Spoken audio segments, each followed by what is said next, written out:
Hi, this is Judy at Kaizink in the embroidery department, and someone asked us how to change a file to a hat file in the Automat.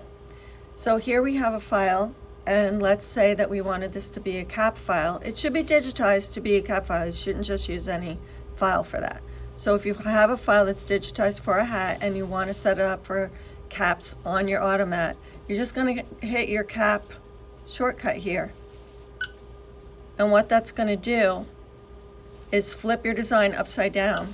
So when you go into Drive, you'll see this is the amount of space that you have to put on a hat.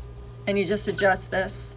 You want it pretty low on the hat, so you want it pretty close to that top, this blue line. And then trace it on your hat, make sure you're in a good position for it.